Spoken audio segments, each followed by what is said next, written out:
नमस्कार, आदाब। Crime petrol city crimes अध्याय के आज के एपिसोड में आप सबका स्वागत है।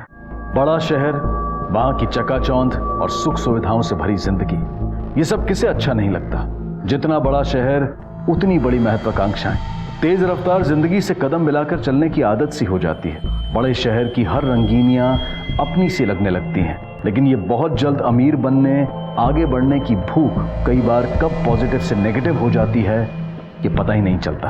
ये परेशानियां तब और बढ़ जाती हैं जब इंसान बड़े शहर और वहां रहने वाले बड़े लोगों के साथ बराबरी की टक्कर में अपनी हैसियत भूल जाता है। जब इंसान और बड़ा और ज्यादा की चाहत में सही गलत का फर्क भूल जाता है। जब इंसान सिर्फ अपनी जरूरतें नहीं बल्कि अपनी सारी चाहतें पूरी करने लगता है। इंसान को तब इस बात का अंदाजा नहीं रहता है कि कब उसने अपनी चादर से कहीं ज्यादा पैर फैला लिए हैं, कब एक लग्जरियस और कंफर्टेबल लाइफ के नाम पर उसने अपराध का दामन थाम लिया है।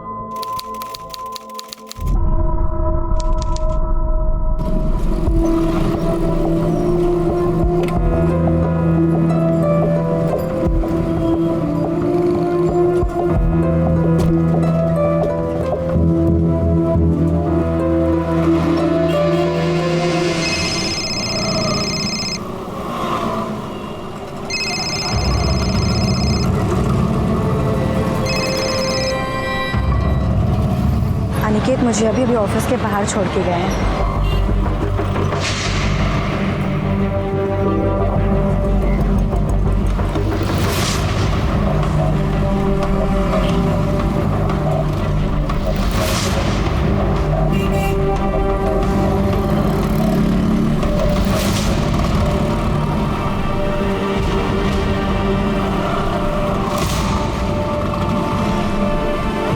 हेलो, पिछले 4 किलोमीटर से गाड़ी मुझे फॉलो कर रही है।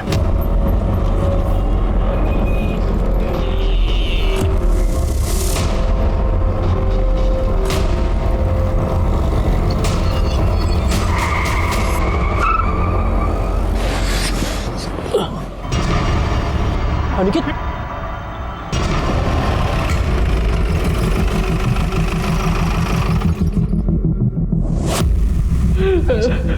This was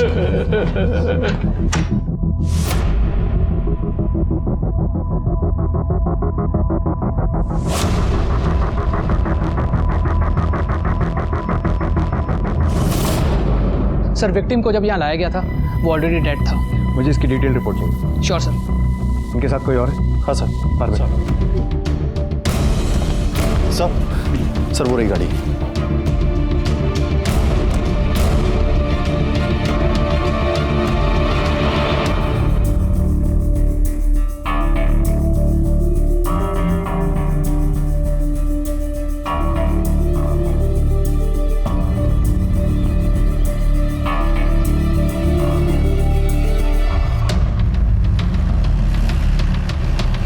रोको। यही जगह बोली थी ना? हाँ, देखो चारों तरफ कुछ मिलता है तो।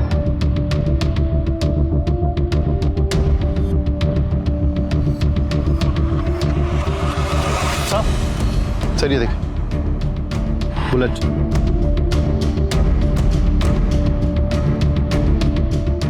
और सर ये देखिए,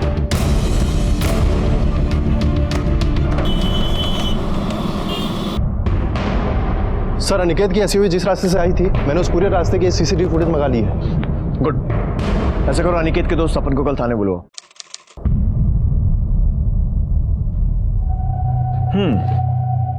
तो मतलब कई किलोमीटर तक एक गाड़ी तुम लोगों का पीछा करती है पर तुम्हें इस बारे में कुछ नहीं पता और साथ में बैठे शख्स को कुछ नहीं करता। सर, जब अनिकेत ने झटके से गाड़ी रोकी तब मुझे पता चला कि एक दूसरी गाड़ी ने फोर्सफुली उसको गाड़ी रोकने पे मजबूर किया। सर उस गनमैन ने अनिकेत पे गन पॉइंट की हुई थी। सर उसे गाड़ी रिवर्स करने की कोशिश की पर तब तक उसने अनिकेत पे गोली चला दी। Sir sir Aniket. कमाल की बात है ना पंकज, हमने उस रूट का सीसीटीवी फुटेज चेक किया और उसमें क्लियर है कि वो कार बहुत देर से अनिकेत की एसयूवी का पीछा कर रही थी और जिस तरीके से अनिकेत ने अपना रास्ता बदला उससे ये साफ है कि अनिकेत को भी पता चल गया था कि कोई उसका पीछा कर रहा है और तुमने कुछ नहीं देखा। अनिकेत ने भी तुम्हें कुछ नहीं बताया। सर हो सकता है अनिकेत ने मुझसे कुछ कहा हो पर मैं ही नहीं सुन पाया। सर असल में मैं चलो ध्यान रखना अपना, ठीक है? आप भी ध्यान रखना। सर मैंने ईयरफोन्स लगाए हुए थे और सर अपने एक दोस्त से टेक्स्ट पे बात कर रहा था। सर हो सकता है अनिकेत ने मुझसे कुछ कहा पर मुझे पता ही नहीं चला। और सर मैंने हुडी भी पहनी हुई थी तो अनिकेत को भी पता नहीं चला होगा कि मैंने ईयरफोन्स लगाए हुए हैं। अच्छा, संगीत प्रेमी है, गुड। कौन सा गाना सुन रहे थे? सर मेरे फेवरेट सिंगर का लेटेस्ट एल्बम आया हुआ था सर, उसी का गाना सुन रहा था। मोबाइल है? सर क्या हुआ लेकिन? साउंड क्वालिटी चेक करनी है, ज्यादा कुछ नहीं। पता तो चले कि इतना क्या मजा आ रहा था गाना सुनने में कि आसपास ये सब घट गया और आप गाने में डूबे रहे। देखो देखो,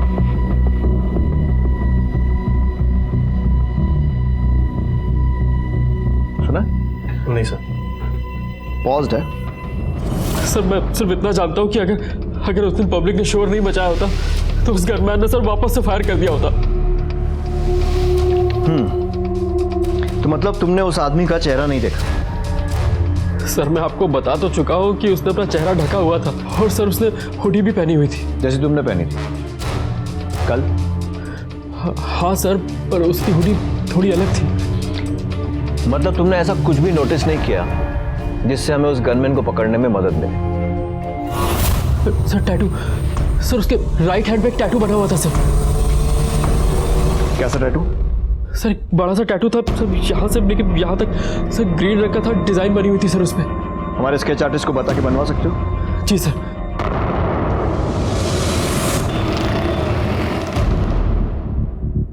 सर सपन ने कंफर्म किया है, गनमैन के हाथ में कुछ ऐसा ही टैटू बना हुआ था।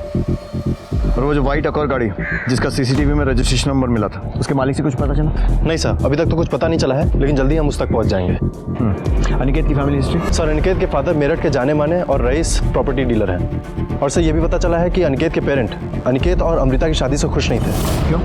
उन दोनों की फैमिलियां बराबरी की नहीं थी? नहीं सर, ऐसा कुछ नहीं है। सर अमृता के फादर भी जाने माने कॉलेज के लेक्चरर हैं, पैसे वाले हैं, और सर उन्होंने तो काफ़ी किताबें भी लिखी हैं। जब दोनों फैमिलीज बराबर की थी तो फिर प्रॉब्लम क्या थी अमृता से? सर दरअसल अमृता का पहले किसी के साथ अफेयर था, तो अनिकेत के पेरेंट्स को लगता था कि शादी के बाद भी अमृता का अफेयर चालू है, इसीलिए। जेलस एक्स लवर का एंगल अब समझ में आ रही है ना story? Excuse me sir. Hello, क्या? ठीक है, हम अभी आ रहे हैं। सर अनिकेत की लाश को लेकर काफी बवाल हो रहा है। हम ले जाएंगे, छोड़िए इसे, मैंने कहा। चुप हो जाइए। मेरे बेटे की एक ही गलती थी कि इसने इस लड़के के साथ शादी की। अब मैं इसे हाथ भी लगाने नहीं दूंगी। ये क्या बकवास कर रही हैं आप? देखिए, अगर आपने अपना बेटा खोया है तो मेरी बेटी ने भी अपना पति खोया है। अनिकेत के ऊपर मेरी बेटी का भी उतना ही हक है, समझिए आप। छोड़िए मेरे को। क्या हो रहा है सब? आपको मेरे बेटे के मर्डर के लिए इन्वेस्टिगेशन करने की जरूरत नहीं है। मुझे मालूम है मेरे बेटे का मर्डर किसने किया है। गिरफ्तार कर लो इसे। इसी ने मेरे बेटे का मर्डर करवाया है, ये इस कमीने सपन के साथ मिलकर। नहीं सर, ये झूठ बोल रहे हैं। सच बात तो ये कि इन लोगों ने मुझे अपने घर की बहू माना ही नहीं। ये लोग मुझसे नफरत करते हैं क्योंकि इनके बेटे ने मुझसे शादी करी थी। अरे तुझ जैसी औरत के साथ नफरत नहीं करेंगे तो और क्या करेंगे? हमें सब पता है कि तूने कहाँ और किधर गुल खिलाए हैं। अपनी रंगरलियों के लिए तूने मेरे बेटे की जान ले ली है। देखिए, जुबान संभाल कर बात कीजिए, समझे? बस बहुत हुआ। पूरे हॉस्पिटल को मछली मार्केट बना के रखा हुआ है आप लोगों ने। जो मरा है वो आपका बेटा है, आपका दामाद, तुम्हारा पति। कम से कम उसकी तो इज्जत कर लो। अरे मैं कह रहा हूँ सर कि इसने ही मेरे बेटे को मारा है। इसका चक्कर चल रहा था। इन दोनों के अलावा किसी को नहीं पता था कि मेरा बेटा कहाँ जा रहा है। इन लोगों ने ही उन गुंडों को बताया होगा। देखिए मैं किसी और को एक्सपर्ट कमेंट देना है? गुड। तो पूरी इज्जत के साथ अनिकेत का क्रियाक्रम कीजिए और उसका कत्ल किसने किया है यह पता लगाने की जिम्मेदारी हम पर छोड़ दीजिए। बॉडी लेकर जाओ, जाइए आप लोग।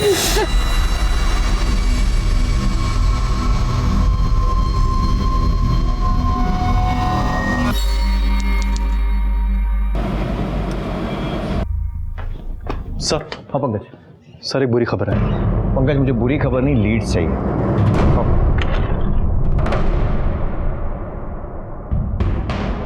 बोलो क्या बुरी खबर है? सर जो कार अनिकेत के एसयूवी का पीछा कर रही थी उसका रजिस्ट्रेशन नंबर UP 14XX4400 फर्जी है सर। इस नंबर की कोई भी एक और कार रजिस्टर्ड नहीं है सर। वाकई में बुरी खबर है। ऐसा करो, इस नंबर के आसपास के जितने नंबर्स हैं उनकी पूरी सीरीज चेक करो और देखो उनमें से कोई वाइट अकॉर्ड का नंबर है। अंधेरे में तीर चलाने जैसा है, पर क्या पता निशाने पर लग जाए। मैं पता करता हूँ सर। सर वो अमृता ठाकुर है। अब ठीक है।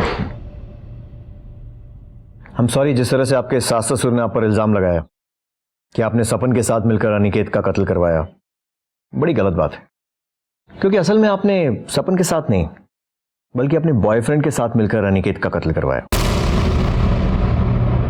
क्या? ये क्या बकवास कर रहे हैं आप मेरे ऊपर ऐसे बेसलेस एलिगेशन कैसे लगा सकते हैं? बेसलेस छी, मतलब आपका कोई बॉयफ्रेंड नहीं है? है नहीं सर। था, मेरा बॉयफ्रेंड था। अनिकेत से पहले मेरी लाइफ में कोई और भी था, पर सर शादी से पहले मेरा उसके साथ ब्रेकअप हो चुका था और अनिकेत से शादी करने के बाद मैं बहुत खुश थी। वो मुझसे बहुत प्यार करते थे और मैं भी उनसे बहुत प्यार करती थी। इनफैक्ट मैं अभी भी उनसे प्यार करती हूँ और वो कहीं नहीं गए। वो मेरे लिए जिंदा है, मेरे पास है। ये सब होने के 34 दिन पहले मेरी शादी हुई थी सर। मेरी किस्मत इतनी बुरी कैसे हो सकती है? और सर बॉयफ्रेंड जैसा तो कुछ भी नहीं है सर। सच में? अमृता जी, ये मेरे पास कुछ कागज हैं जिन्हें हम CDR कहते हैं, कॉल डिटेल रिकॉर्ड्स। इनके हिसाब से जब आप अनिकेत और सपन के साथ लंच पर गई थी, उसके जस्ट पहले आपने एक नंबर पर बात की थी और जब उन दोनों ने आपको ऑफिस ड्रॉप किया, उसके बाद फिर से आपने उसी नंबर पर कॉल करके बात की। अब सवाल यह है कि आपने किससे बात की होगी? मुझे लगता है कि आपका बॉयफ्रेंड ही होगा। देखिए, या तो आप बता दीजिए, नहीं तो हम तो पता लगा ही नहीं। हाँ सर, मैंने विक्रम से बात करी थी। विक्रम मेरा एक्स बॉयफ्रेंड। मुंबई में मैं और विक्रम साथ में ही पढ़ते थे और हमारा सीरियस अफेयर भी था। बट सर कुछ रीजंस की वजह से मेरा उसके साथ ब्रेकअप हो गया था और फिर मैं दिल्ली शिफ्ट हो गई थी। सर मैं मूव ऑन कर चुकी थी, पर विक्रम मुझे नहीं भूल पाया था। वो मुझे बार बार फोन करता था, यहाँ तक कि शादी के बाद भी। मैंने उसे बार बार समझाया कि मेरी शादी हो चुकी है, मुझे फोन मत करो, लेकिन उसने कहा कि वो अपनी जान दे देगा। और सर मैं डर गई थी, इसीलिए मैं उससे बात करती थी। मैंने उसे कई बार बोला कि मेरी लाइफ में उसके लिए कोई जगह नहीं है, पर वो सुनने को ही नहीं तैयार था सर। वो मुझे बार बार कॉल करता था। मैं हर तरीके से आपकी हेल्प करने को तैयार हूँ। प्लीज मेरे पति के कातिल को ढूंढिए और उन्हें कड़ी से कड़ी सजा दीजिए सर। चलिए, किसी बात में तुम्हारे ख्यालात मिलते हैं। मैं भी आपके पति के कातिल को कड़ी से कड़ी सजा दिलवाना चाहता हूँ। अच्छा, ये विक्रम मुंबई में कहाँ रहता है? पता नहीं सर, मैं तो 2 साल पहले यहाँ पे शिफ्ट हो गई थी। वो कहाँ रहता है मुझे उसका कोई आइडिया नहीं है।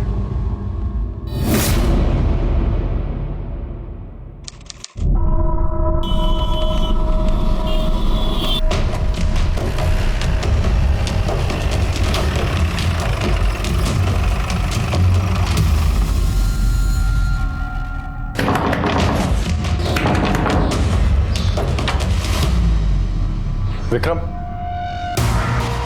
जी।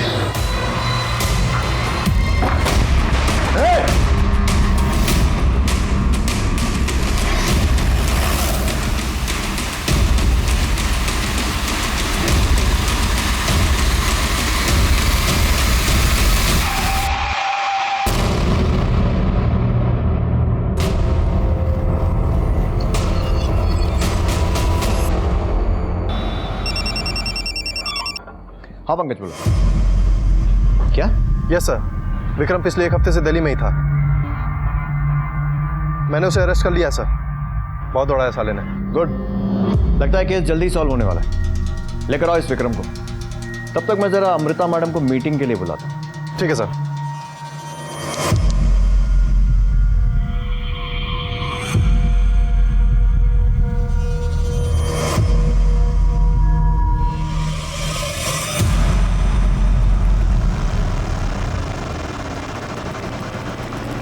आइए। बहुत सारे सवाल पूछने हैं आपसे, और आपको तो पता ही होगा कि मैं आपसे क्या पूछने वाला हूं। अब मैं आपसे सवाल पूछूंगा, फिर आप इनकार करेंगी, फिर मुझे आपसे सख्ती करनी पड़ेगी, फिर आप डर जाएंगे और फिर सब कुछ बताएंगे। इसमें ना बहुत सारा टाइम वेस्ट होगा हम दोनों का। तो बेहतर है कि आप खुद ही मुझे सब कुछ बता दें। क्यों? बैठिए।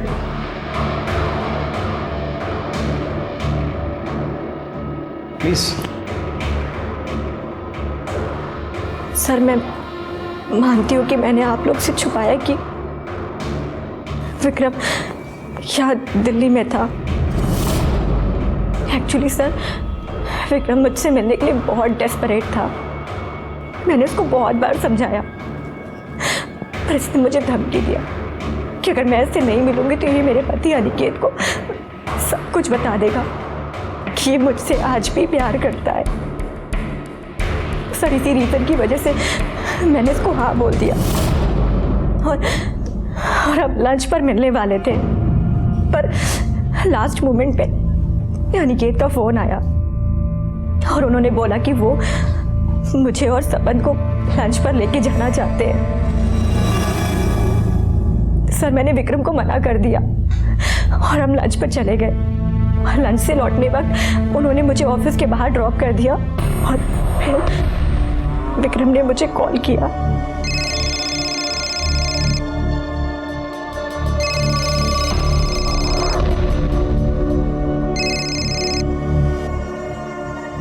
अनिकेत मुझे अभी भी ऑफिस के बाहर छोड़ के गया है। तुम यहाँ क्या कर रहे हो? तुम्हारा इंतजार। बट डोंट वरी, तुम्हारा इंतजार करने की तो मुझे आदत हो चुकी है। एनीवेज, अपना ऑफिस नहीं दिखाओगी? हाय अमृता।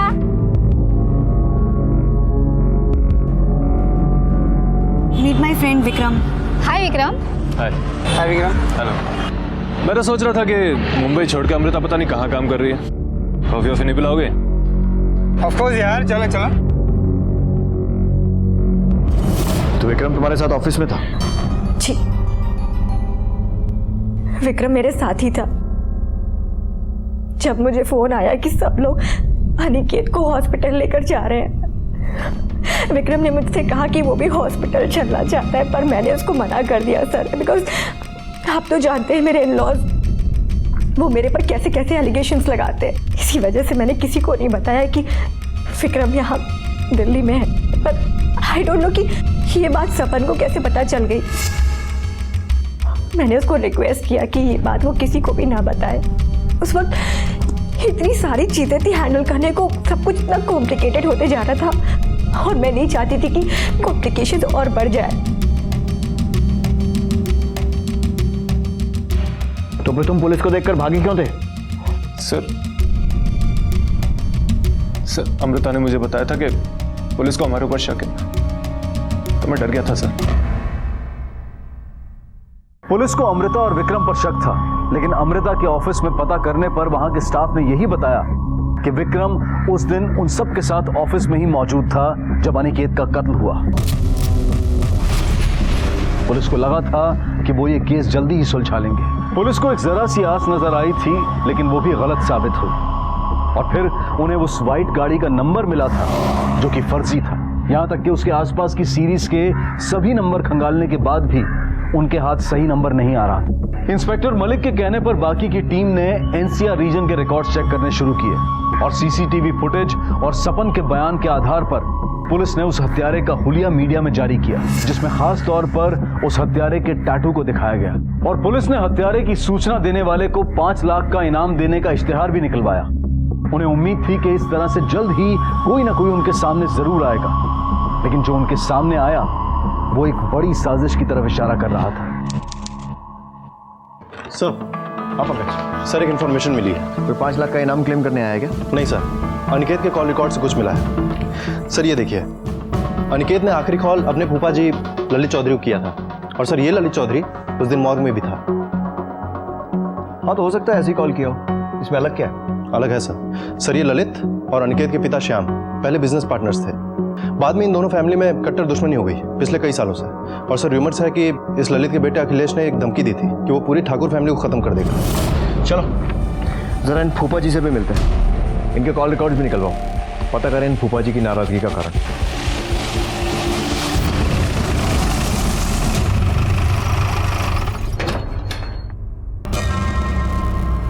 अरे आप लोग यहाँ?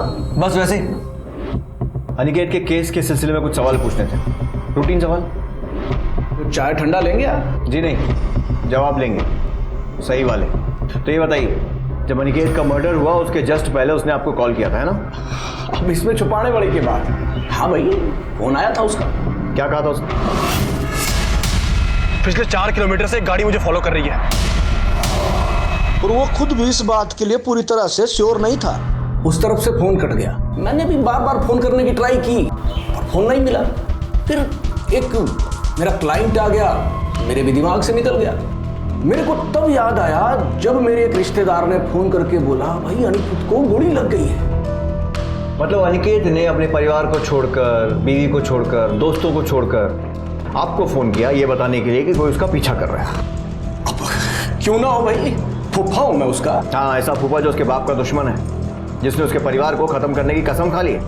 मतलब तकलीफ के समय अनिकेत ऐसे फूफा को क्यों फोन करेगा? तभी ना जब वो तकलीफ खुद फूफा ने दी हो। मारी कुछ समझ में नहीं आ रहा, आप क्या कहना चाह रहे हैं? ये कहना चाह रहा हूँ कि तूने ही अनिकेत को मरवाया है ताकि उसके परिवार से बदला ले सके। थारा दिमाग ठिकाने है क्या? दिमाग तो तेरा मैं ठिकाने लगाऊंगा थाने ले जाकर। उठाओ इसे।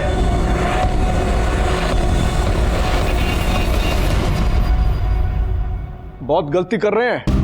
ये देख, ये नंबर जिस पर पिछले महीने तूने 2 बार बात की थी, किसका है? हजारों फोन करता हूं, अब किस किस को याद रखूंगा? मैं याद दिलाता हूं। बिरजू नाम है उसका, सुपारी लेता लोगों को मारने की। याद आया? हाँ, वो बिरजू को फोन किया था अनिकेत की सुपारी देने के लिए। और क्या करता मैं? अनिकेत ने मेरे को धमकी दी थी कि पूरे परिवार को मार डालूंगा। मेरे को तो बड़ा गुस्सा आ रहा था, पागल हो गया था मैं। जैसे ही मारा गुस्सा शांत हुआ, मैंने मन बदल लिया। मन नहीं बदला है तो अपनी बात बदल रहा है। तू नहीं मरवाया ना अनिकेत को? नहीं सर, मैं सच कह रहा हूँ। आप बिरजू को पूछ लो। अनिकेत को भी ऐसा ही गुस्सा आ रहा था, वो भी यही समझ रहा था कि मैंने गुंडे भेजे हैं। तभी तो गुस्से में उसने मेरे को फोन किया था। पिछले 4 किलोमीटर से एक गाड़ी मुझे फॉलो कर रही है। ये बकवास बंद कर अनिकेत। हैं? अरे मैं बोल रहा हूं ना, मैंने कोई आदमी ना भेजे हैं। मेरे पीछे गुंडे सिर्फ तू ही भेज सकता है, लेकिन एक बात याद रख, तुझे मारे बिना मैं मरूंगा नहीं, समझा? तू अपने इन पचड़ों में ना मारे को मत डाल। और वैसे भी तूने और तारे बाप ने जो है बड़े लोगों का उल्लू काटा है, उनमें से ही कोई होगा। तुझे तो मैं बाद में देखता हूं। उसके बाद अनिकेत का कोई फोन नहीं आया। जब तक हमारी इंक्वायरी पूरी नहीं हो जाती ना, शहर छोड़कर मत जाइए। सर हमने काफी नंबर से मैच कराया, लेकिन एक कार का नंबर ऐसा मिला जो उस नंबर से काफी करीब है। और सर इस व्हाइट अकॉर्ड कार का नंबर है UP 14XX 4300, ना कि 4400। हो सकता है उन लोगों ने 300 का 400 कर दिया। Yes sir. और सर ये कार गाजियाबाद के रहने वाले किसी महेश त्रिपाठी के नाम पे रजिस्टर्ड है। महेश त्रिपाठी?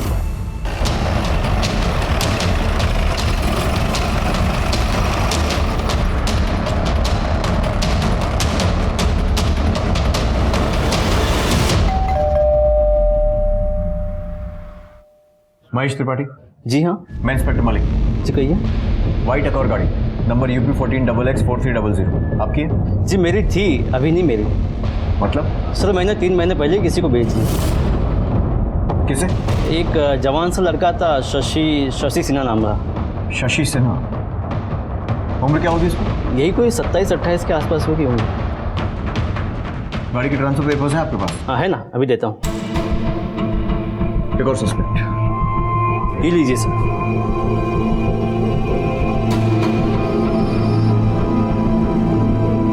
क्या है? इसमें कुछ भी क्लियर नहीं है। ओ सॉरी सर, थोड़ी सी गलती से ग्रेवी गिर गई थी इसके ऊपर। उसके बारे में कुछ और बता पाएंगे? ज़्यादा कुछ नहीं पता उसके बारे में, लेकिन हाँ उसके हाथ में छोटा सा टेटू था। कुछ ऐसा था क्या? हाँ यही था सर।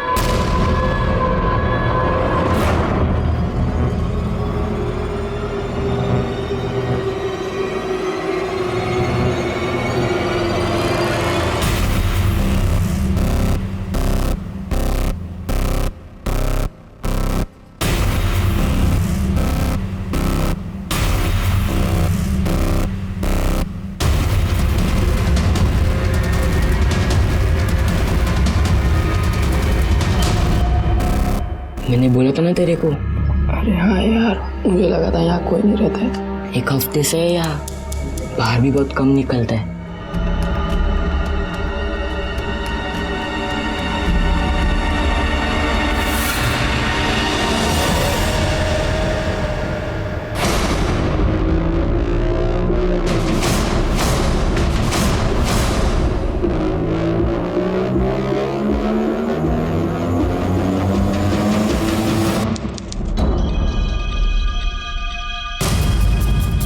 सर मर्डर के एक दिन बाद से ही शशि ने अपना फ़ोन स्विच ऑफ कर दिया है और अभी तक ऑन नहीं किया है सर। इसके घर तो किसी को नहीं भेजा ना अब तक? नहीं सर, अभी तक तो नहीं, लेकिन उसके आस पड़ोस में हमने इसके बारे में पूछताछ की है। सर इसके घर पे सिर्फ इसकी माँ रहती है और उसको खबर नहीं है कि हमारी नज़र उसके ऊपर है। फ़ोन बंद करने से पहले शशि ने आखिरी कॉल किसको किया था? सर किसी पिंटू चड्ढा नाम के आदमी को। पता करो इस पिंटू चड्ढा के बारे में, शायद उसके जरिए हम शशि तक पहुँच सकें। अब पूरी भाजी कितने की थी? पूरी भाजी 40 रुपए की।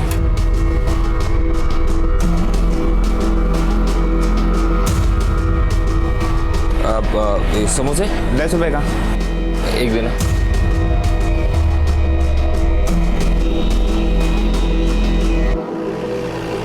अरे सुनो, ये मकान नंबर 248/7 किधर है? इधर चलो।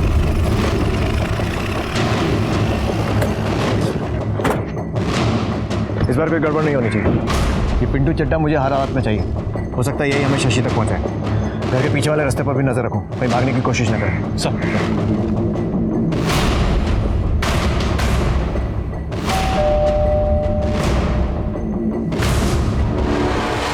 कौन चाहिए? आप पिंटू चड्ढा? हाँ हूँ। तो ये बता, शशि सिन्हा कहाँ है? सब मुझे माफ कर दो, मुझे नहीं मालूम। मैं पिंटू चड्ढा नहीं हूँ। झूठ बोलता है, लेके चल। इसने कुछ नहीं किया सर, मत मारिए मत मारिए। अरे आप लोग क्यों मार रहे हैं इसे? झूठ बोलेगा तो पिटेगा। बोल रहा है कि पिंटू नहीं हूँ। हाँ साहब, ये पिंटू नहीं है, ये तो नत्थू है। अरे यहाँ बेर और इमली का ठेला लगाता है और ये बीवी है उसकी। तो पिंटू चड्ढा कहाँ है? वो तो मर गया अभी कुछ ही दिन पहले। कोई बीमारी हुई थी उसे, कोई आगे पीछे था नहीं, तो हम लोगों ने पैसे इकट्ठे करके उसका क्रियाक्रम कर दिया था। साहब ये घर खाली पड़ा था तो मैं अपने परिवार के साथ आकर यहाँ रहने लगा।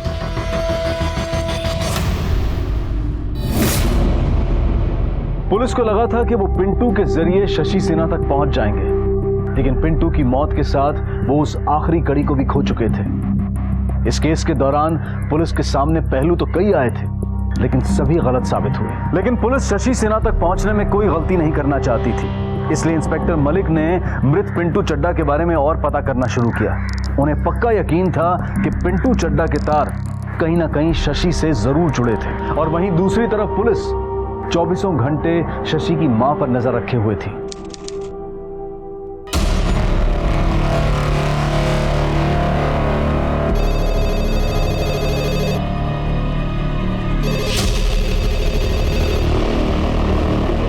हेलो हेलो माँ, अब शशि बोल रहा हूँ। शशि बेटा, कहाँ हो तुम? कैसे हो? मैं ठीक नहीं हूँ माँ, मुझे कुछ पैसे की जरूरत है। घर आ जाओ बेटा। माँ अभी घर नहीं आ सकता मैं। क्यों? किससे डर रहे हो? वो गुंडा, वो अभी भी तुम्हारे पीछे पड़ा है ना? माँ ये सब मैं अभी बता नहीं सकता। आपने मेरे लिए कुछ 10-15 हज़ार का जुगाड़ करके रखा, ठीक है? अब मैं आपको फिर से फोन करता हूँ।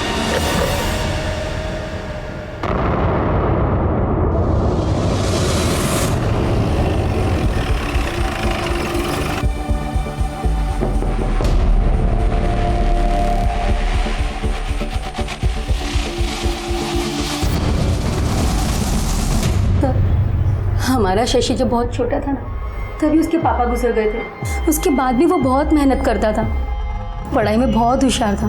12वीं में तो उसको 95% आए थे और 2014 में उसने BE करके सिविल इंजीनियर बना। पर सर उसे नौकरी नहीं करनी थी, उसे बहुत कम समय में बहुत सारा पैसा कमाना था, इसलिए रियल एस्टेट एजेंट बना वो।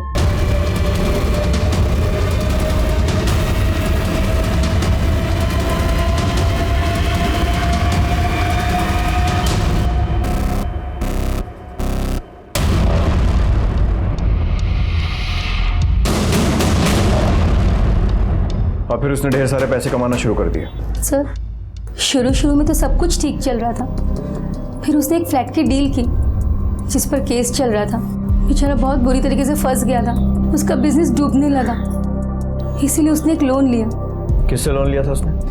वो पिंटू है, पिंटू चड्डा। मुझे तो एक आंख नहीं भाता है वो।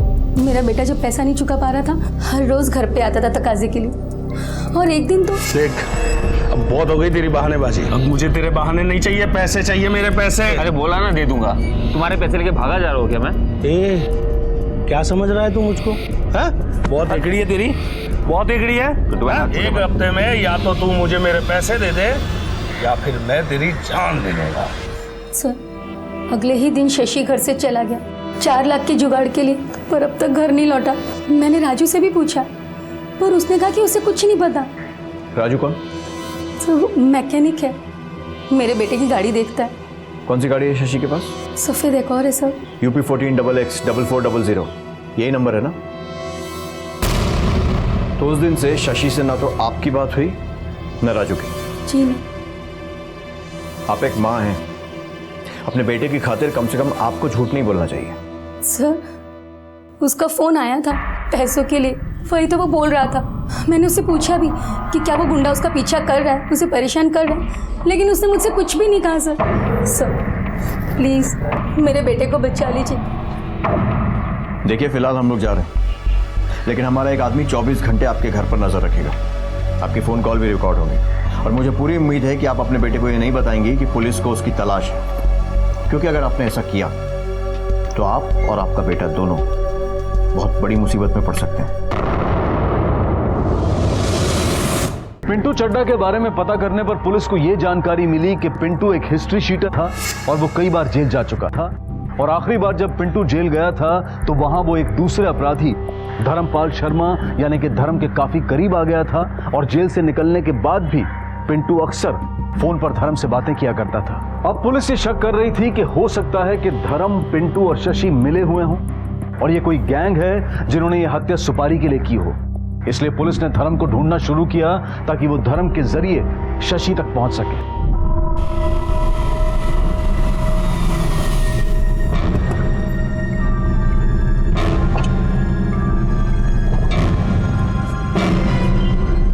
जाओ ऐश कर।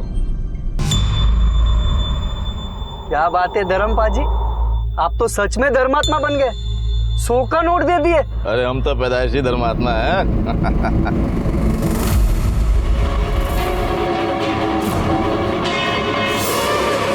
नीचे कर, नीचे कर काट। अब बुद्ध क्यों बनाया जल्दी भगा। पुलिस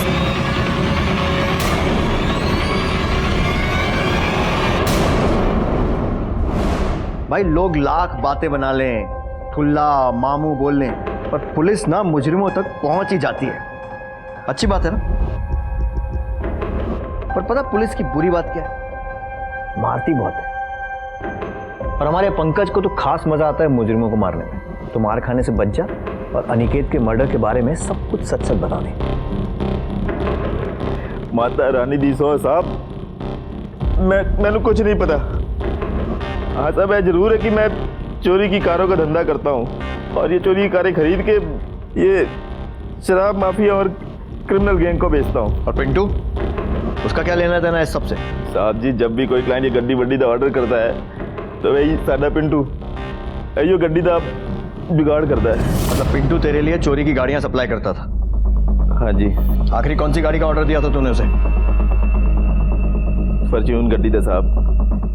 एक ड्रग डीलर ने मैंने ऑर्डर किया सी तो मैं पिंटू ने किया कि वैसे ही फॉर्च्यून गड्डी का जुगाड़ करने वास्ते मैं पैसे भी दिते साहब उन्होंने 6 लाख रुपये। फिर कुछ नहीं साहब, मेरा कोई वापस कॉन्ट्रैक्ट वॉन्ट्रैक्ट होया नहीं।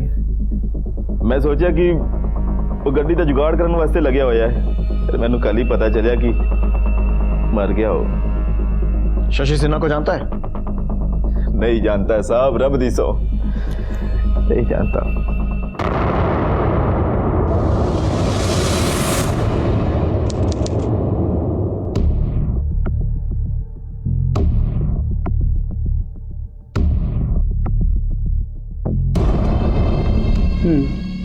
ठीक है, हम इसे निकाल सकते हैं। कितने लगेंगे? तकरीबन 2 लाख।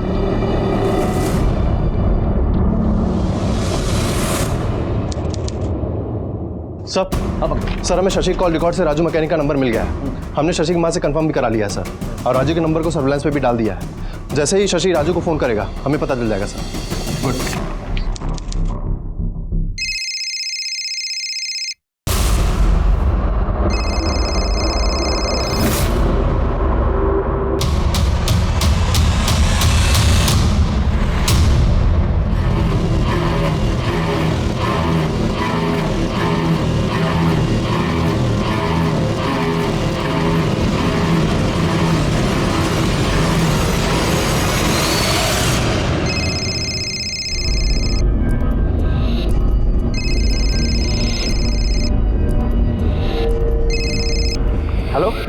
हेलो राजू, शशि बोल रहा हूँ। शशि, अरे कैसा है तू?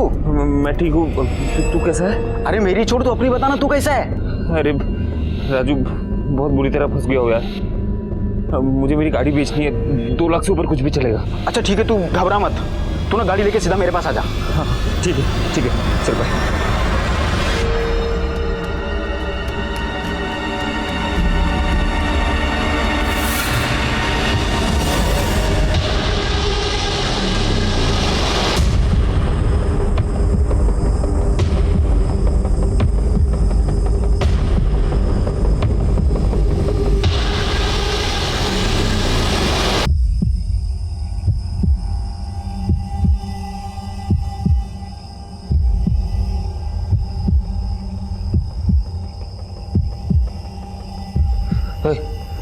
राजू का है? मैं शशि, राजू को बुलाओ यार।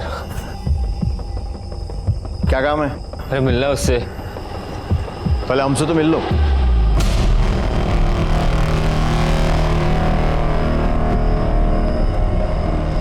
लेके चलो इसे। पिंटू के डर से हम घर से भागकर छिपते फिर रहे थे, लेकिन पिंटू को हमारे ठिकाने का पता चल गया। एक फॉर्च्यून एसयूवी कार लेकर आ जा, तो मैं ना तेरे 4 लाख रुपए और उसका सूद सब माफ कर दूंगा। फॉर्च्यून एसयूवी कहाँ से लेके आओ पिंटू भाई? कहाँ से लेके आओ? अरे चोरी कर ले। मुझे उसकी उधारी चुकानी थी और मेरे पास कोई चारा नहीं था। और मैं और राजू मैकेनिक उस दिन नोएडा में व्हाइट फॉर्च्यून एसयूवी ढूंढने निकल गए। हमें 1-2 एसयूवी मिली, पर वो व्हाइट नहीं थी। फिर हमें रेस्टोरेंट के बाहर अनिकेत की व्हाइट फॉर्च्यून देखी।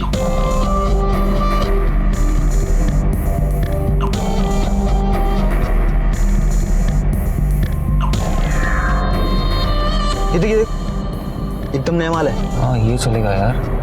क्या करें? पार्किंग से चुरा ले। पार्किंग चुराने में खतरा है, कैमरे लगे होंगे। मैं तो बोलता हूँ मौका देखकर रास्ते में छीन लेते हैं। मैं गाड़ी पे नजर रखता हूँ, तू जाकर आसपास का जायजा लेके। ठीक है, चल।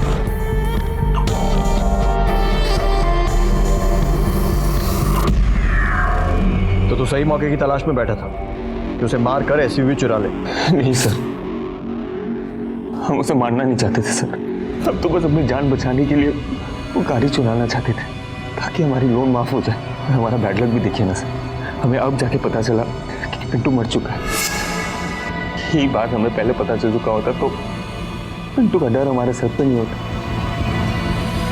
लेकर जाने। पुलिस के हाथ अनिकेत का असली कातिल लग चुका था। शशि को अपने किए हुए अपराध की सजा जरूर मिलेगी, लेकिन कुछ सवाल ऐसे हैं जो शायद कभी खत्म नहीं होंगे।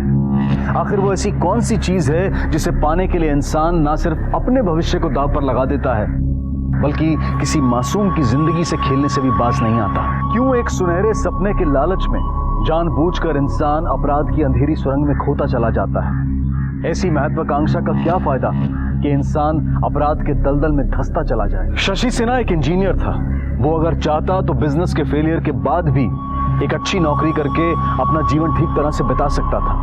वो पिंटू का कर्जा भी उतार सकता था, लेकिन ये सब छोड़कर उसने एक ऐसा रास्ता अपनाया जो उसे अपराध की दुनिया तक ले गया। परिणाम की चिंता किए बिना शशि ने छलांग लगा दी और फिर मुंह के बल जा गिरा। उसकी एक गलती ने न सिर्फ उसकी जिंदगी बर्बाद कर दी, बल्कि कई और जिंदगियां भी उजड़ गई। अमृता और अनिकेत के सारे सपने टूट गए। उनकी गलती बस इतनी सी थी कि शायद अनिकेत गलत वक्त पर गलत जगह पर था, या फिर गलत वक्त में वो सफेद गाड़ी गलत जगह पर थी। आसमान को छूने के सपने देखने में कोई बुराई नहीं है, लेकिन नींद से जागने के बाद इंसान अपने कदम जमीन पर ही रखता है, और जमीन को मजबूत बनाए बगैर आसमान में उड़ान नहीं भरी जा सकती। देखते हैं हमारे आज के एपिसोड की दूसरी कहानी। बस ये बॉम्बे पहुंच ही रहा हूं मैं। हमारे काम को अप्रिशिएट किया लोगों ने। मैंने तुम्हें मिस किया। तुम्हें होना चाहिए था यहाँ पर तुम तो जानती हो ना, हम दोनोदोनों में से किसी एक का यहाँ होना कितना जरूरी है। आई नो ये बात भी ठीक है। मनीषा एक मिनट होल्ड करना, एक फोन आ रहा है। वीडियो कॉल इस वक्त।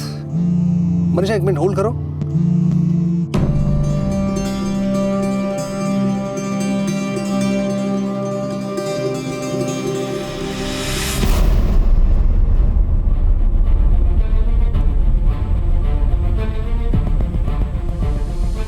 अरे ये क्या कर रही हो? नीचे उतरो। ये क्या कर रही हो तुम? मत करो, रुक जाओ, मत करो ऐसा, उतरो नीचे। ये क्या कर रही हो तुम? क्या हुआ देवेन?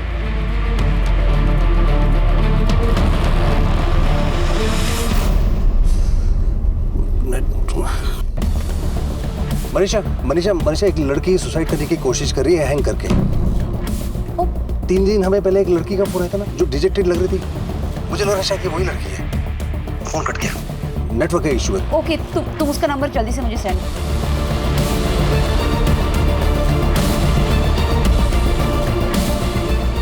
हाँ।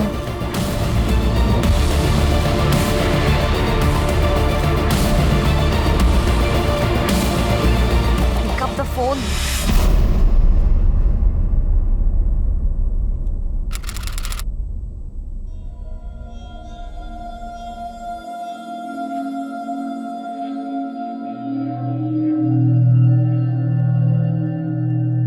खुश थी मैं लाइफ से, किसी और से, अपने आप से।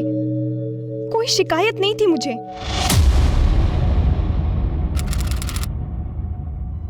मुझे देख सभी सोच में पड़ जाते, ये लड़की इतनी खुश कैसे?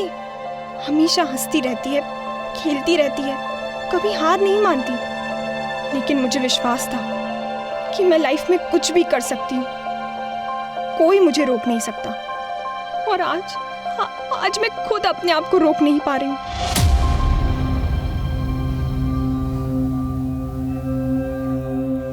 अरे वाह, कितनी अच्छी नाव बनाया अनिका।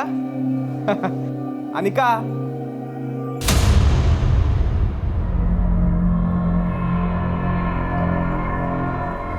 अनिका। मैं पैदा ही ऐसे हुई। मुझे लगता था यही नॉर्मल है। थोड़ा टाइम लगा ये पता चलने में कि मेरे आसपास बाकी सब नॉर्मल हैं, मैं नहीं।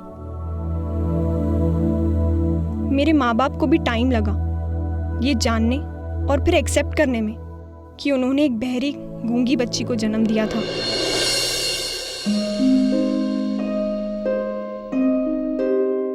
मेरी छोटी सी बहन है ना, तो मेरी गुड़िया। हम बहुत मजा करेंगे, बहुत खेलेंगे।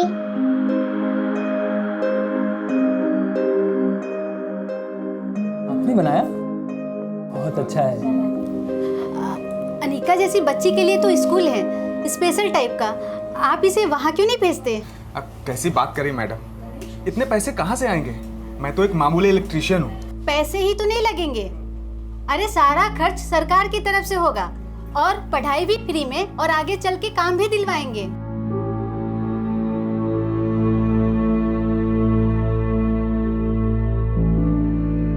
मैं भी स्कूल में जाने लगी। बहुत खुश थी मैं। सब अच्छा था, सभी अच्छे थे, इतना मजा आ रहा था। कभी सोचा तक नहीं था कि ये दिन भी आएगा। उठाओ, पिक अप द फोन।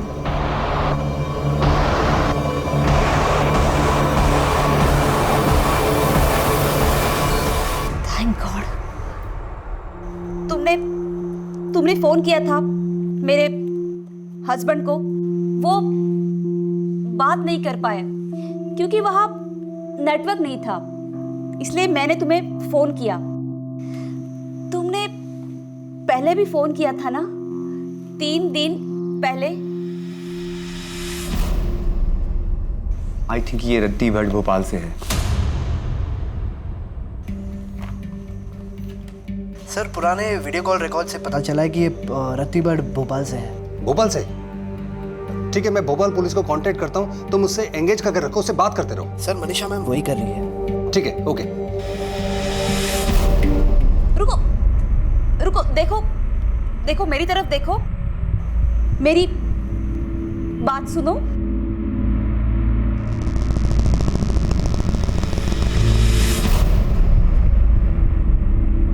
रुको, देखो मेरी तरफ देखो, तुमने यहाँ फोन करके एकदम सही किया। Very good. देखो, मुझे अपने बारे में बताओ। तुम कहाँ रहती हो? तुम्हारा घर कहाँ है? तुम्हारा नाम क्या है?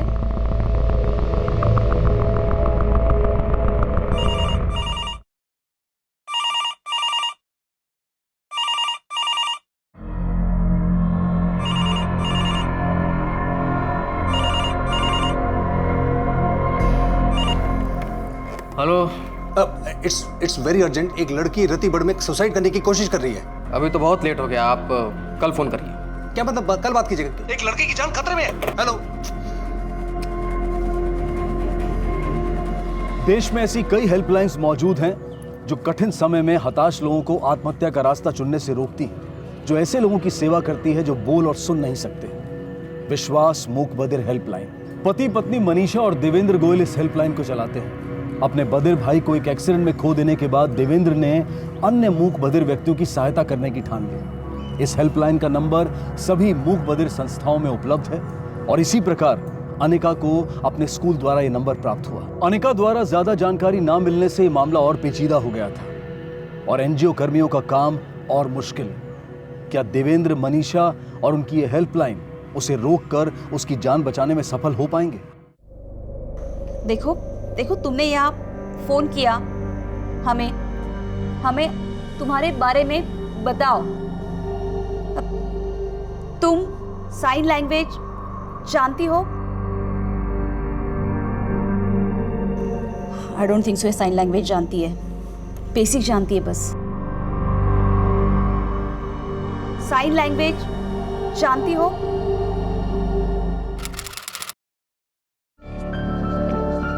मुझे साइन लैंग्वेज आती है। मुझे स्कूल जाना, सीखना अच्छा लगता था, मज़ा आता था। स्कूल में भी सभी को मैं अच्छी लगती थी। मिस मुस्कान बुलाते थे सभी मुझे। लोग हैरान थे कि मैं हमेशा इतनी खुश कैसे रहती हूँ।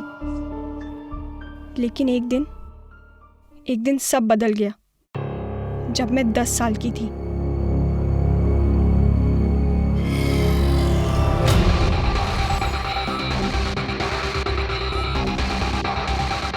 रुको अनिका, वेट।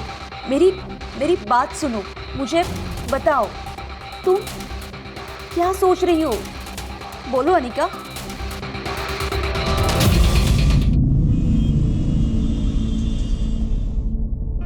हाँ, ओके। हाँ, okay. Thank you very much. मैं भी फोन करता हूँ। हाँ, okay.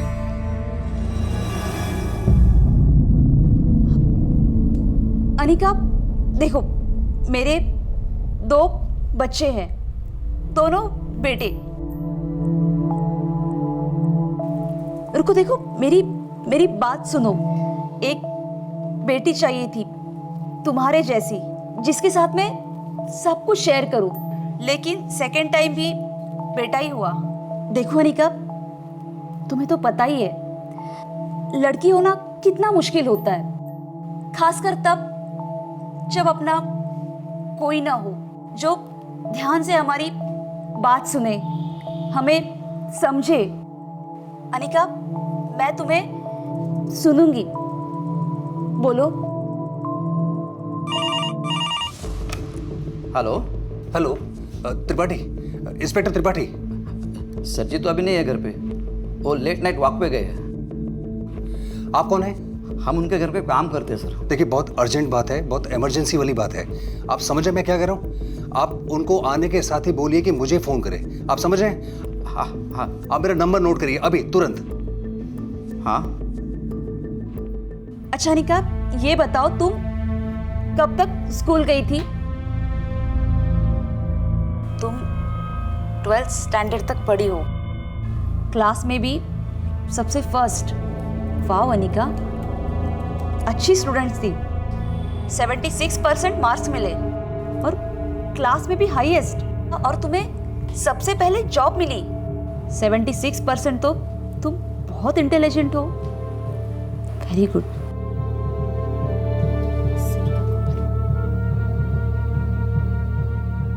Hello sir. Hello, Ayesha, सब ठीक तो है? हाँ सर, कॉल ऑन है, बात कर रही हैं। ठीक है, मैं पुलिस से कांटेक्ट करने की कोशिश कर रहा हूँ, और जैसे पुलिस से कांटेक्ट हो जाता है मैं तुमको बताता हूँ। सर 3 घंटे हो चुके हैं, उसे हेल्प की ज़रूरत है। कॉन्फिडेंस पूरी तरह से जा चुका है, गिव अप करने के काफ़ी करीब है। लेकिन क्या? लेकिन लगता है अभी भी कहीं ना कहीं थोड़ी सी उम्मीद बाकी है उसमें। लेकिन वो सुसाइड क्यों करना चाहती है? डफनेस और डमनेस की वजह से? सर सिर्फ वही रीज़न नहीं है, कुछ और भी है जो वो बता नहीं रही। बार बार कह रही है बचपन में सब अच्छा था। सर 12वीं भी पढ़ चुकी है और क्रिएटिव भी है। सर स्कूल के बाद घर के पास किसी वर्कशॉप में वो गिफ्ट बॉक्स बनाने का काम भी करती थी। कोई ना कोई बात है सर जो वो बता नहीं रही। मैं जो थी, जैसी थी, मैंने अपने आप को, अपनी लाइफ को एक्सेप्ट कर लिया था। मैं सिर्फ देखकर कई चीज़ें सीख सकती थी। मेरे दोस्त और मैं खूब मज़े करते, हमेशा हेल्प करते थे मेरी। लेकिन ऐसी भी कुछ बातें होती हैं जो फ्रेंड्स को भी बताई नहीं जा सकती।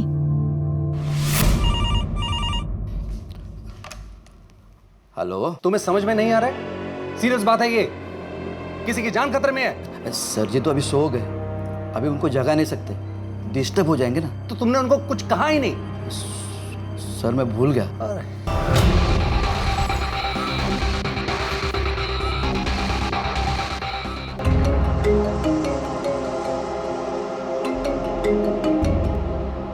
हाँ देवेंद्र, क्या हुआ? नंबर सही नहीं है क्या? हाँ नहीं, नंबर सही था लेकिन बात हो नहीं पाई ठीक से। अच्छा सुनना, मुझे तुझसे एक फेवर चाहिए। एक्चुअली क्या है कि मैं भोपाल में तेरे अलावा किसी को जानता नहीं हूँ, तो प्लीज़ प्लीज़। हाँ ठीक है, वो सो रहे हैं लेकिन बहुत अर्जेंट काम है, प्लीज़ उनको बोल दीजिए। मैं प्रेस से हुए, देखिए ये कार्ड दिखा दीजिएगा उनको। मैंने एक बार बोल दिया ना, सर जी सो रहे, डिस्टर्ब मत कीजिए। सिक्योरिटी लेके जाओ। एक मिनट, हाथ किसको लगा रहे हैं आप? तमीज से बात करने नहीं आती क्या आपको? बोल रहा हूँ ना, बहुत अर्जेंट काम है। क्या हो रहा है? क्या हो रहा है? सर मेरा नाम वेदांत चंदेल है, मैं प्रेस से हूँ। इतनी रात को? हाँ सर, इमरजेंसी है। एक डेफ एंड डम लड़की खुदकुशी करने वाली है। एग्जैक्ट लोकेशन का तो पता नहीं है सर, लेकिन हमारे ही एरिया में है। उसे बचाने के लिए आपकी हेल्प की ज़रूरत है सर। और वो सुसाइड हेल्पलाइन वाले उस लड़की के कांटेक्ट में, और पिछले 2 घंटे से आपको कांटेक्ट करने की कोशिश कर रहे थे सर, लेकिन कांटेक्ट नहीं हो पा रहा था, इसके लिए मैं आया हूँ। 2 घंटे से? हाँ सर। क्यों शंकरी, 2 घंटे से चल रहा है ये सब? तुम्हारी अकल क्या घास चढ़ने गई है? आप रुकिए, मैं 5 मिनट में आता हूँ। ड्यूटी है तुम्हारी, और ये लेट का मतलब क्या? और इमरजेंसी टाइम बता के आएगी तुम्हारे लिए? तुम्हें पता है उस लड़की की जान बचाने के लिए हमारे लिए एक सेकंड कितना कीमती है? नॉनसेंस। चलो ले लो।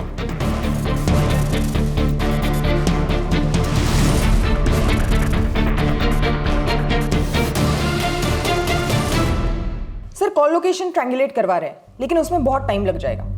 हमने साइबर एक्सपर्ट को भी बुलाया। अगर किसी तरह हमें ये पता चल जाए कि वो लड़की कौन से नेटवर्क से कनेक्टेड है, तो उसका लोकेशन वहां से भी ट्रैक कर सकते हैं। We trying both ways sir. Good, let's be ready. Information कहीं से भी आ सकती है।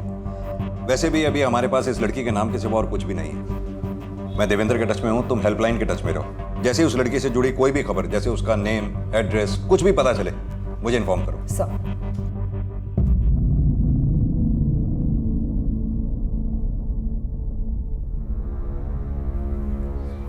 अनिका, अनिका मुझसे बात करो। तुम्हारा बचपन अच्छा था, तुम्हारे इतने सारे दोस्त थे, तुम्हारे पास नौकरी भी है, you are a smart girl. Anika देखो, तुमने कितनी मुश्किलों का सामना करके अपनी लाइफ बनाई। बहुत कम लोगों में ये हिम्मत होती है। अभी ऐसा क्या हुआ कि तुम सुसाइड करना चाहती हो? बोलो अनिका, मुझसे बात करो। हाँ, शांत हो जाओ अनिका, देखो शांत हो जाओ, मेरी बात सुनो, मुझे बताओ, तुम अकेली नहीं हो, हम सब साथ हैं। अनिका देखो, तुम जो बोल रही हो मुझे कुछ समझ में नहीं आ रहा है। धीरे धीरे धीरे बताओ, शांत हो जाओ, बताओ Anika.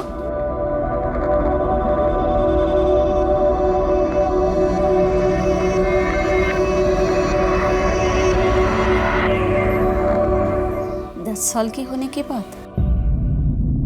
Sir, cyber expert Pranesh. Hello, कर पाओगे ये सब? जी सर, हो जाएगा। हमारे पास इंफॉर्मेशन ना के बराबर है। नो प्रॉब्लम सर, मैं आईपी एड्रेस ट्रैक करके लोकेशन ढूंढने की कोशिश करता हूँ। That's good. देखो अनिका, तुम 10 साल की थी तब क्या चेंज हुआ था? तुम अकेली नहीं हो, हम सब तुम्हारे साथ हैं। बोलो, डरो मत, बताओ मुझे।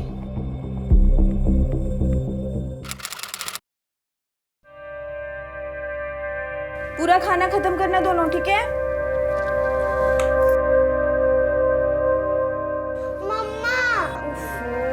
रुक जा बेटा, मैं मोमबत्ती जलाती हूँ। ये बिजली भी ना दोपहर में गई थी। क्या हुआ? मुझे कुछ दिख नहीं रहा। हाँ बस बेटा, मोमबत्ती जला रही हूँ। अरे क्या हुआ अनिका, तुमने क्या किया? क्यों छेड़ रहे हो बेचारे को? बस ये देखो, आ गई मोमबत्ती। अब खाओ, अभी दिख रहा है? जल्दी खत्म करो। मस्ती चलती रानी है, जीवन उसका पानी है, हाथ लगाएगी तो तर जाएगी, बाहर निकालो तो मर जाएगी। चलो, अभी बहुत रात हो गई है, दोनों सो जाओ, ठीक है? मम्मा नींद आई। हाँ चलो चलो, सुबह स्कूल भी है ना, तो सो जाओ, चलो।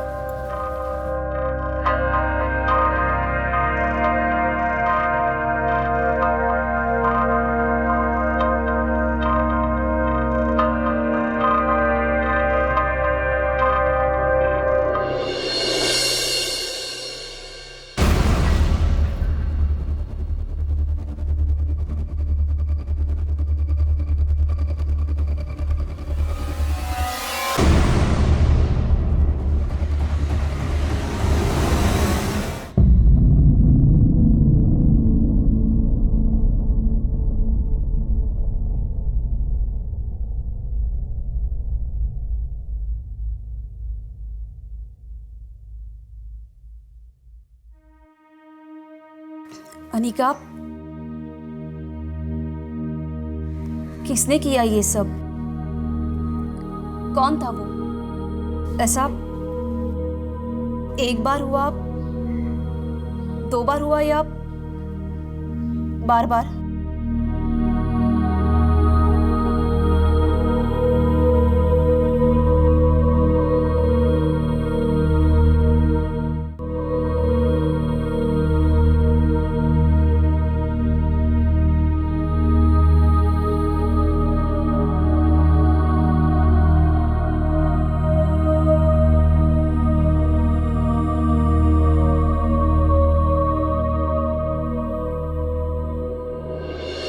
बात प्रोसेस की नहीं, प्रायोरिटी की है। लाइफ एंड डेथ का सवाल है, वो जो भी हो जल्दी करिए प्लीज। बेटा नीलिमा, ये हेल्पलाइन वालों ने अनिका की फोटोग्राफ्स भेजी है, आप दोनों को मैं सेंड कर रहा हूँ। प्रणेश, इस फोटो से देखो अनिका के सोशल मीडिया पे कुछ मिलता है क्या? नीलिमा, अनिका की फोटोग्राफ आसपास के एनजीओ और ऐसे स्पेशल स्कूल जो डेफ एंड डम से कनेक्टेड हैं उनके पास भेजो, शायद कोई इन्फॉर्मेशन मिले। वो ट्रायंगुलेशन रिकॉर्ड का क्या हुआ? सर चल रहा है, लेकिन टाइम लगेगा, फिर भी हाई प्रायोरिटी पर फॉलो अप कर रहे हैं। वो मिस्टर देवेंद्र को कॉल लगाना जरा। Hello mister Devendra, mister Devendra, हाँ ऐसा है, हमें लोकेशन ट्रेस करने में थोड़ा टाइम लगेगा। आपसे एक रिक्वेस्ट है, अपने लोगों से कहिए कि अनिका से बातचीत करते रहें, उसे डायलॉग्स में एंगेज रखें। सर हमारी कोशिश जारी है। और एक बात, बातों बातों के दौरान अगर आपको लोकेशन से जुड़ी कोई भी चीज़ ऐसी दिखाई देती है या सुनाई देती है तो प्लीज़ हमें इन्फॉर्म कीजिएगा। Thank you. बताओ, तुम्हारे साथ ये सब एक बार हुआ? कुछ दिनों तक चला, फिर कुछ हफ्ते?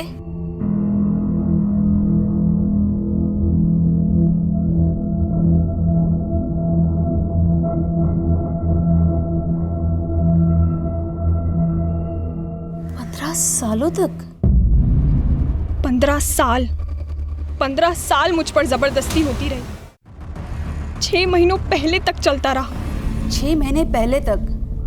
15 साल तक तुमने ये सब अपने पेरेंट्स को क्यों नहीं बताया? देखो, अगर मेरी बेटी होती और उसके साथ ऐसा कुछ होता तो मैं जरूर चाहती कि वो मुझे सब कुछ बताए। कौन था वो अनिका? तुम जानती थी उसे?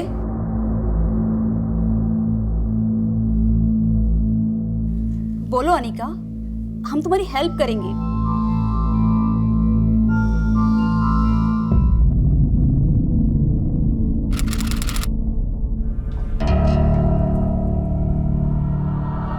कुछ बोलना है?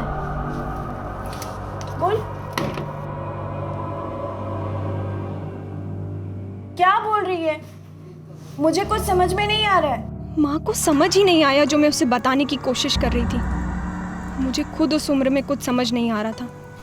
अरे खाना लगाओ। हाँ, तुझसे मैं बात करती हूँ, ठीक है? पापा खाना मांग रहे हैं। मैं माँ को कैसे समझाती, क्या समझाती? चाहते हुए भी मैं किसी को नहीं बता पाई और इसीलिए उनकी हिम्मत बढ़ती गई। पहले तो सिर्फ अपने हाथों से मुझे छूता था। अरे क्या हुआ? रो क्यों रही है?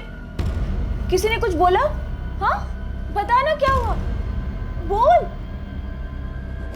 आखिर इतने सालों बाद माँ को मेरी बात समझ आई, लेकिन समझना नहीं। क्या बोल रही है? किसी से कुछ कहना नहीं। माँ ने उल्टा मुझे ही दोष दिया। कहा मैं कहानियां बना रही थी। मारा मुझे, अपने आप से दूर कर दिया। आखिर मैं अकेली पड़ गई। लेकिन क्यों अनिका? क्यों तुम्हारी माँ ने तुम पे विश्वास नहीं किया? क्या वो जानना नहीं चाहती थी कि तुम्हारे साथ ये सब किसने किया?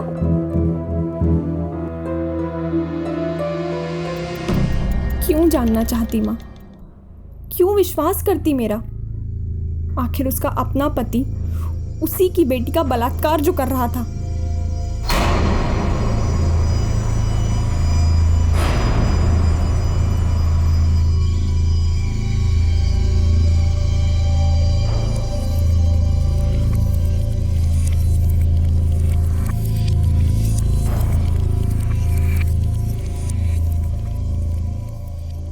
सॉरी अनिका, तुम्हारे साथ जो हुआ वो किसी और के साथ ना हो। तुमने वाकई अपनी लाइफ में बहुत सफ़र किया है, लेकिन अनिका 6 महीने पहले सभी बंद हो गया था, तब तुमने सुसाइड नहीं किया, उसके पहले भी नहीं किया। अभी ऐसा क्या हुआ? बोलो अनिका, बताओ बताओ।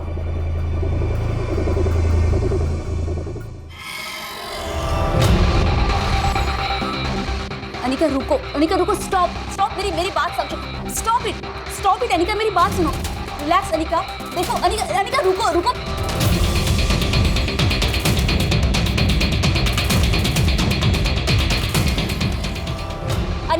अनिका रुको। Anika stop it. Look at me Anika don't do this. देखो उसमें तुम्हारी कोई गलती नहीं है अनिका, ऐसे मत। अरे नेटवर्क चला गया, मैं अभी चेक। मॉडर्न जल्दी,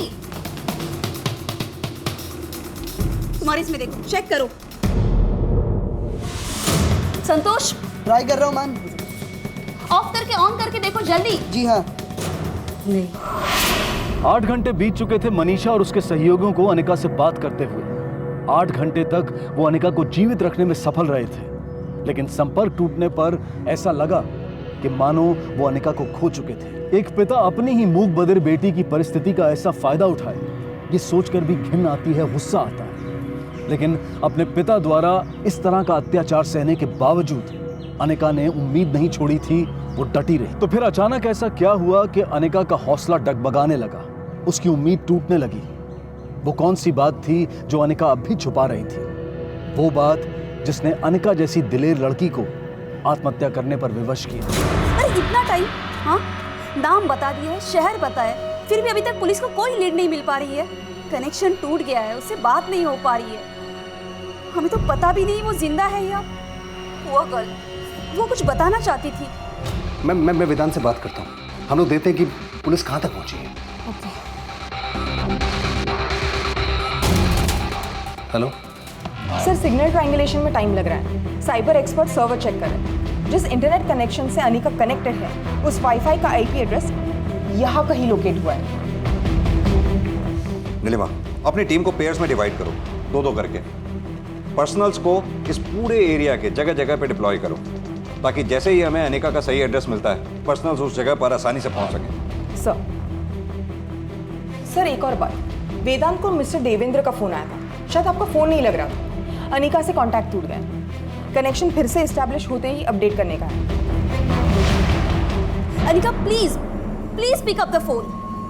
फोन उठाओ अनिका। Thank God.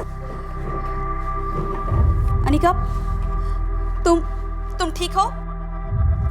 बोलो।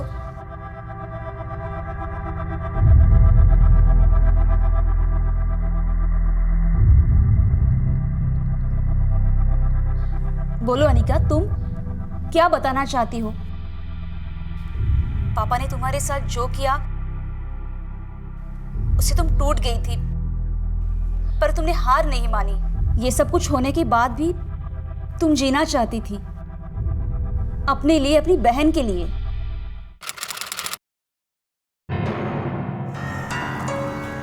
वाओ दीदी, ये मेरे लिए। शादी के बाद सारे गहने इसी में रखूंगी। Thank you so much.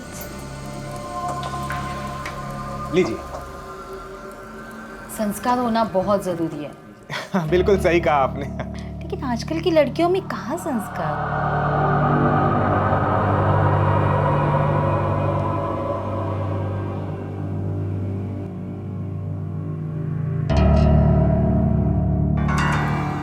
हाय, मैं विकास।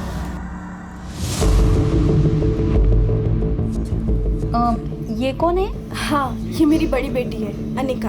ओह, सुंदर है। हाँ, मायके आई है माँ बाप के पास? नहीं, अभी इसकी शादी नहीं हुई है। अभी शादी नहीं हुई? फिर छोटी की शादी?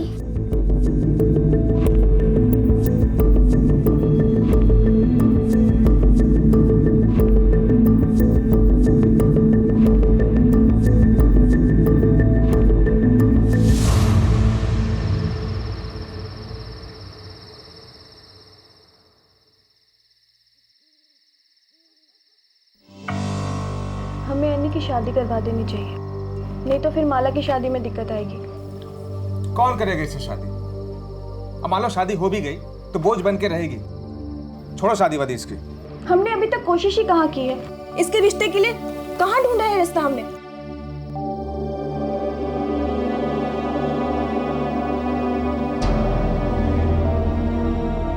रिश्ते की बात है ना, मिल जाएगी। मैं इसकी शादी करवा के ही रहूंगी। या फिर कोई और बात है जो आप इसकी शादी करवाना नहीं चाहती? अब और कौन सी बात होगी? हैं? अरे मैं तो खुद चाहता हूँ कि इसकी शादी हो जाए, मेरा बोझ ही हल्का होगा। ढूंढो लड़का इसके लिए।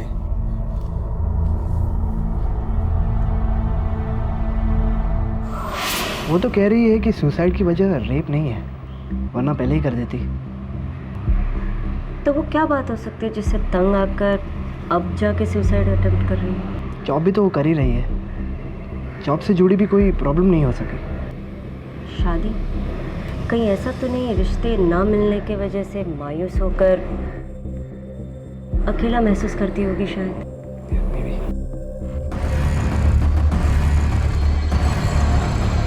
आखिरकार पुलिस को हैकर की मदद से उस वाईफाई मॉडेम के आईपी एड्रेस की लोकेशन मिल गई जिसको अनिका इस्तेमाल कर रही थी।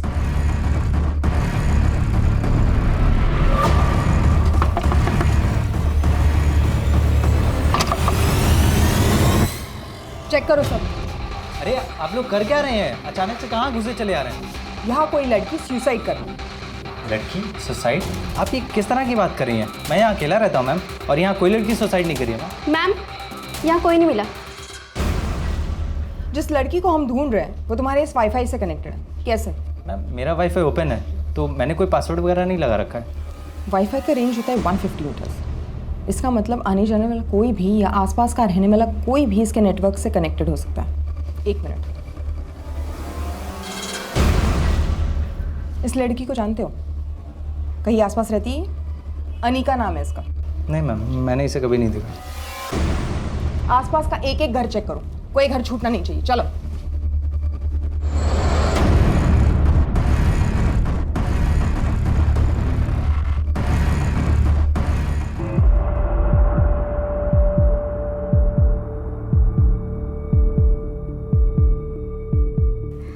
देखो इधर, अनिका, तुम्हारी शादी ना होने की वजह से तुम हताश हो। तुम्हारे बहन की शादी हो गई, तुम्हारे बहन की शादी में वो मेहंदी लगवाई तुमने।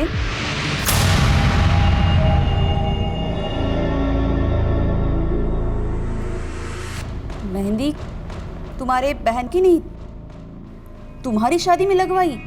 तुम्हारी शादी?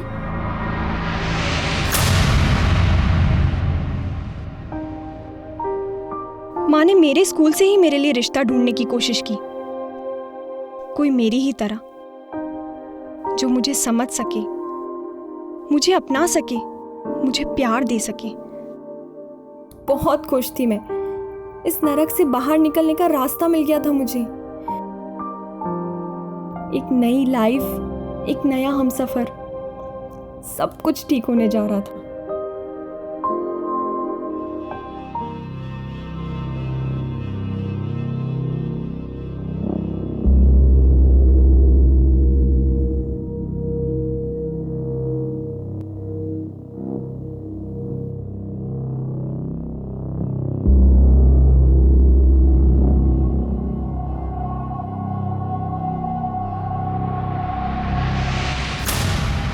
कब शादी हुई थी तुम्हारी? 4 दिन पहले? मैम, मतलब शादी के अगले दिन ही हमें पहली बार अनिका ने फ़ोन किया था। एक नए लाइफ की शुरुआत की थी तुमने। कितनी खुश थी तुम। तो अभी ऐसे क्या हुआ? क्यों कि तुम सुसाइड करने जा रही हो? थी तुमने 4 दिन पहले ही अनिका की शादी हुई थी। 4 दिन पहले अनिका की शादी हुई है? इसका मतलब वो मोस्टली ससुराल में होगी। मैं ये इन्फॉर्मेशन पुलिस को दे देता हूँ। पता नहीं कितने काम की होगी ये इन्फॉर्मेशन, लेकिन तुम मुझे अपडेट करते रहो। Okay? Okay sir, sure. Anika ससुराल में है। 4 दिन पहले ही उसकी शादी हुई है। हो ना हो जिस एरिया में हम उसे ढूंढ रहे हैं उसी एरिया में उसकी शादी रजिस्टर्ड हुई होगी। रजिस्ट्रार ऑफिस से कॉन्टैक्ट करो। उस दौरान जितनी भी शादियां रजिस्टर्ड हुई हैं सबके रिकॉर्ड्स मंगवाओ। ओके? क्विक।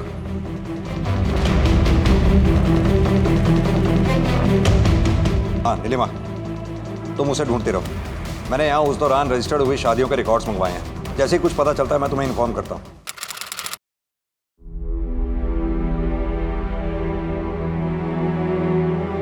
किसी और का मुझे छूना सहन नहीं होता था मुझसे।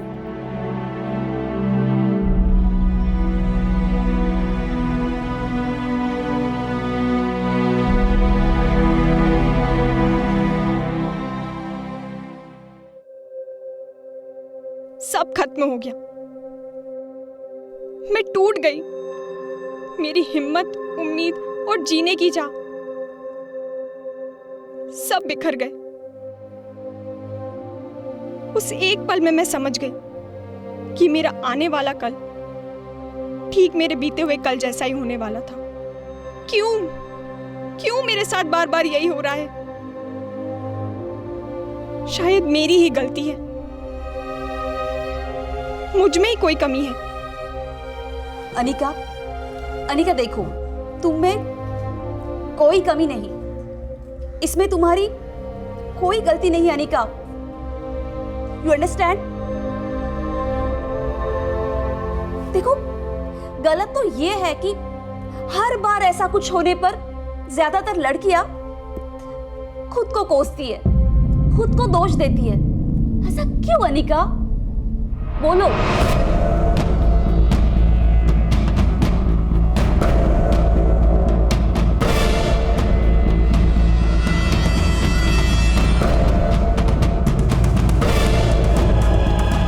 जहां मनीषा और उसके सहयोगी सामने आए इस खौफनाक सच का सामना कर रहे थे, वहीं पुलिस समय रहते अनिका की जान बचाने की जद्दोजहद में लगी हुई थी।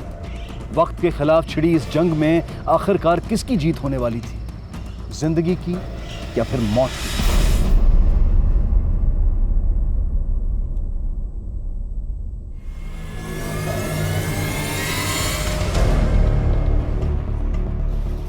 स्टॉप अनिका, लिसन अनिका, देखो अनिका, स्टॉप।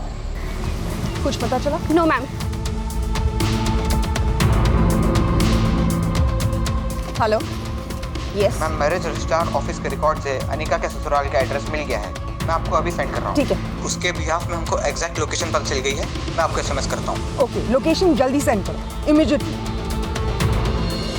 अनिका देखो, अनिका 10 साल की थी तुम, क्या गलती थी तुम्हारी? अनिका, अनिका ना चाहते हुए भी जबरदस्ती हुई तुम्हारे साथ। उस एज में भी तुमने अपनी माँ को ये सब बताने की हिम्मत रखी, कोशिश की, लेकिन अनिका उसमें तुम्हारा कोई दोष नहीं था। दोष तो उन सब का है जिन्होंने तुम्हारे साथ ज्यादती की। Anika listen to me. Anika देखो इधर। 2 मिनट दिखा रहा है, सीधे जाके फिर राइट, कम ऑन।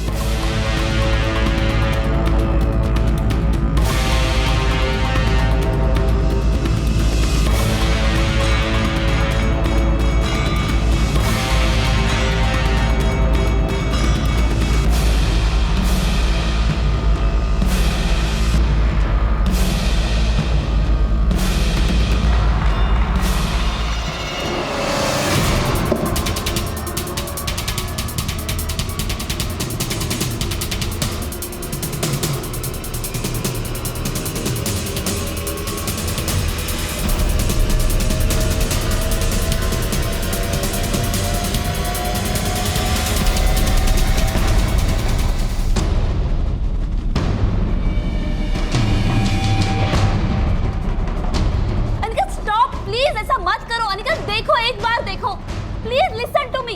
अनिका एक बार मेरी तरफ देखो। Anika don't do this. Anika ऐसे मत करो। अनिका एक बार देखो, मेरी बात सुनो। अनिका ऐसा मत करो please. Anika stop.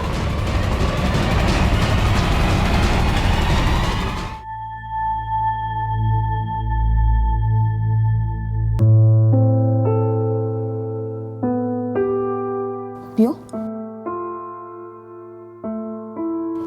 are you okay?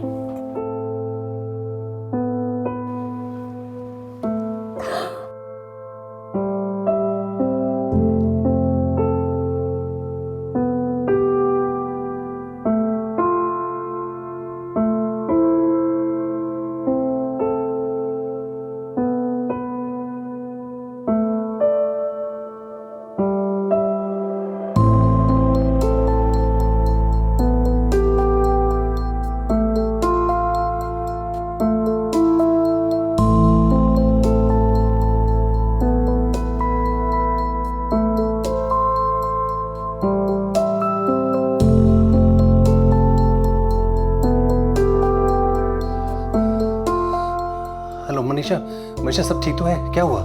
Devin, we saved her. Police time पे पहुंच गई वहां। Yes, Devin, we saved her.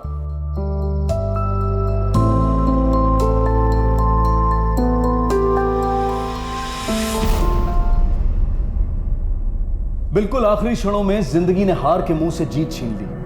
15 घंटों तक चले इस कठोर संघर्ष के अंत में आखिरकार अनिका को बचा लिया गया। दाद देनी होगी उस दृढ़ता, उस सतर्कता की जो देवेन, मनीषा और उनके सहयोगियों ने दर्शाई। साथ ही मुस्तैदी से काम करने वाले पुलिस कर्मियों को भी सफलता का श्रेय जाता है। अनिका द्वारा दिए गए बयान के आधार पर उसके पिता और पति दोनों को गिरफ्तार कर लिया गया। क्या हुआ? अरे छोड़िए। अरे देखो मुझे लेके कहाँ जा रहे हैं? सब बताइए तो मैंने क्या किया? अरे ऐसे कैसे लेके जा रहे हैं? कुछ नहीं किया इन्होंने।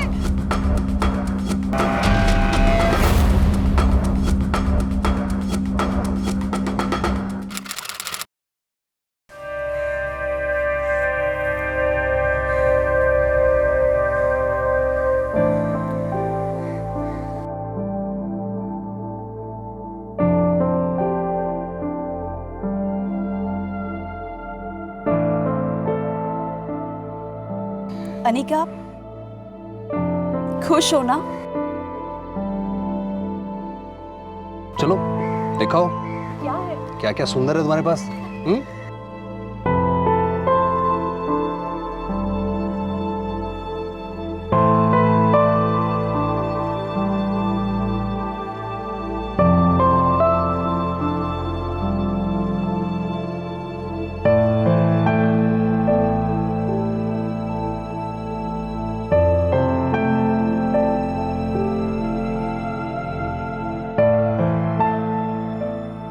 देवेन और मनीषा की मदद से अनिका को एक एनजीओ में आश्रय मिला, जहां वो आत्मनिर्भरता से और गर्व के साथ अपने बिखरे हुए जीवन को एक बार फिर से समेटने की कोशिश कर रही है। अनिका के पिता और पति के खिलाफ अदालती मामले अब भी जारी हैं और अनिका को पूरी उम्मीद है कि उसे इंसाफ जरूर मिलेगा। शारीरिक घाव तो फिर भी भर जाते हैं, लेकिन अपने मन पर लगे घावों के साथ जिंदगी बसर करना आसान नहीं होता। जिस अनिका को सहारे की ज्यादा जरूरत थी, उसका शोषण किया गया, और वो भी उसके अपनों के हाथों। कितनी दुखद और भयंकर परिस्थिति है ये। पिता और पति, जिन दो व्यक्तियों पर दायित्व होता है अपनी बेटी और अपनी पत्नी की रक्षा करने का, वही भक्षक बन बैठे। अनिका की कमजोरियों का फायदा उठाकर इन हैवानों ने उसके विश्वास, उसके हौसले, उसकी हिम्मत को चकनाचूर कर दिया। 15 सालों तक यौन शोषण का शिकार रही अनिका को जरूरत थी संवेदनशीलता की, प्यार की, देखभाल की, लेकिन दुर्भाग्यवश उसके पति में इसे समझने की ना तो क्षमता थी और ना ही इसके लिए जरूरी धैर्य। बदकिस्मती से अनिका जैसे कई और लोग हैं जिन्हें रोजाना इस तरह के अत्याचार का सामना करना पड़ता है। विकलांग और असहाय व्यक्ति अक्सर इस तरह की ज्यादतियों का शिकार बनते हैं। हमें तहे दिल से मनीषा और देवेन का शुक्रिया अदा करना चाहिए, जिन्होंने इतनी जद्दोजहद के बाद इंदौर पुलिस के साथ मिलकर इस हेल्पलाइन की स्थापना की। ऐसी कई हेल्पलाइंस मौजूद हैं जो लोगों की अलग अलग समस्याओं को हल करने में उनकी मदद करती हैं, लेकिन दुर्भाग्यवश लोग इन सुविधाओं से बेखबर हैं और हमारा ये फर्ज बनता है कि हम लोगों को इस बारे में अवगत कराएं, उन्हें जानकारी दें, ताकि अनिका जैसी कई और जानें समय रहते बचाई जा सके। इसी विचार के साथ अब मैं अनूप सोनी आपसे विदा लेता हूं। फिर मुलाकात होगी अगले एपिसोड में एक और चौंका देने वाले केस के साथ। तब तक अपना और अपने परिवार का ख्याल रखें और देखते रहें क्राइम पेट्रोल सिटी क्राइम्स। सबक एक को सीख हम सबको। जय हिंद। क्राइम पेट्रोल के ऐसे ही मजेदार एपिसोड्स देखने के लिए हमारे चैनल को सब्सक्राइब करें